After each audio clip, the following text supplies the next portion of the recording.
Hello again. The other day I spoke about the fact that some people who have watched these videos of mine got a bit muddled up when I spoke of percentages. This came as little or no surprise to me, as some of those who comment here criticising what I say display a similar inability to cope with this aspect of arithmetic.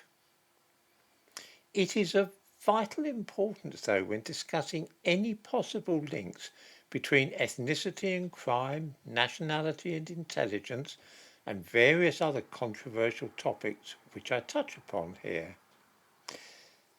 Without an understanding of percentages, you're not going to be able to make any sense at all of what I'm talking about.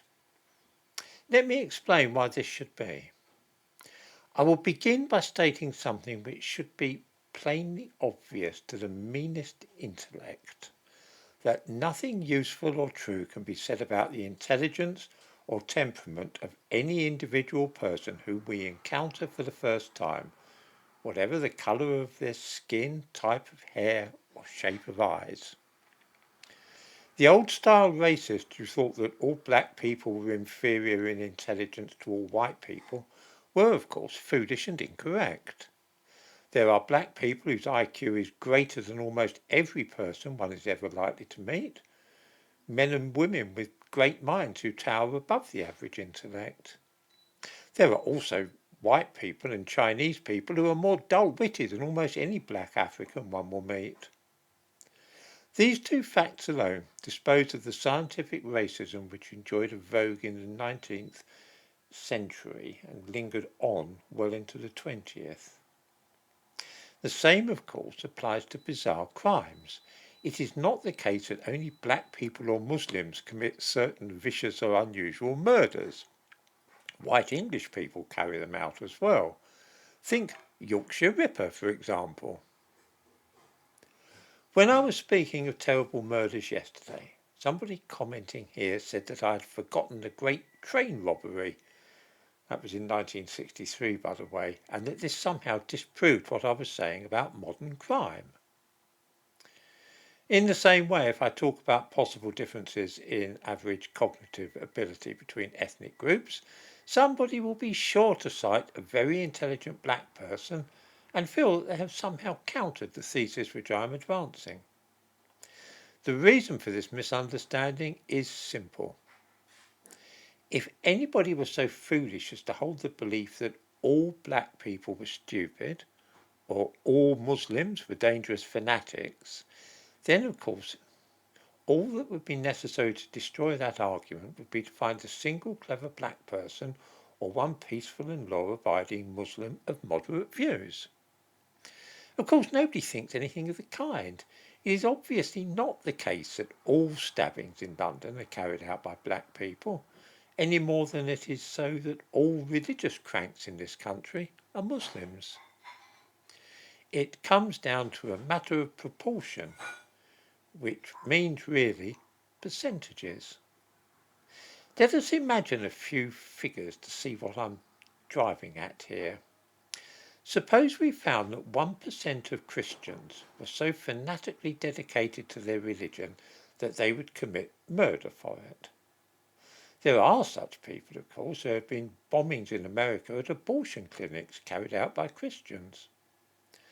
Suppose that we also found that 50% of Muslims were such extremists.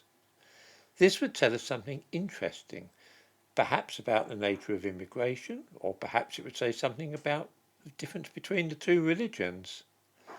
If 50 times as many Muslims were willing to kill for their faith than Christians, that would be significant. It would be no less significant if one or two Christians were to assassinate a doctor in an abortion clinic. It would be no point brandishing them and say, oh, how can you say anything about Muslim extremism? Look, Christians do it too. Or perhaps 5% of murders with knives might be committed by white people and 80% by black people. This would mean that that kind of murder would be 16 times as frequent among black people as white. Once again, the fact that a white man killed somebody in this way in the 1960s, say, would not tell us anything useful about knife crime in modern Britain. It is the numbers and percentages which matter. This is why my heart sinks when somebody comments here that murders have always been committed in Britain, as though that somehow means that there is no point in studying the relative frequency of different ethnic groups when it comes to certain types of crime. It is a lack of understanding of percentages which lies at the root of this flawed perception, which is why I said a few days ago that I would not be teaching people about this subject by setting up a whiteboard and showing them how percentages work. Precisely the same thing applies when we are comparing the difference in academic achievement between social classes or ethnic groups. It is clearly the case that working class people can be professors, and so can people of Caribbean heritage. It is not only middle class white people who are clever and able to think deeply. Once again, we must look at large numbers of people, say the cohort who take A-levels in the year or the American SAT, and then see if the percentages of people in different groups vary noticeably. So it is that with British A-levels, we see that in 1 year, 11% of white pupils gained at least 3 A-levels at grade A.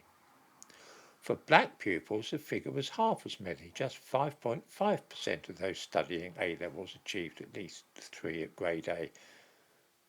For those of Chinese origin, the percentage was 25.7. In other words, the black students were half as likely to get 3 A-levels at grade A as the white pupils, and about a fifth as likely as the Chinese were. Percentages again, you see. Once again, it is not the case that all white students or all Chinese students did brilliantly and no black pupils scored highly. The difference lies not in absolutes, but the proportions.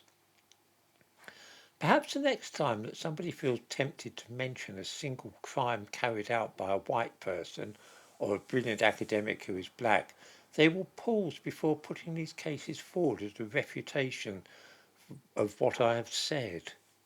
There are outliers in any group, and unless we know the percentages, single cases are meaningless.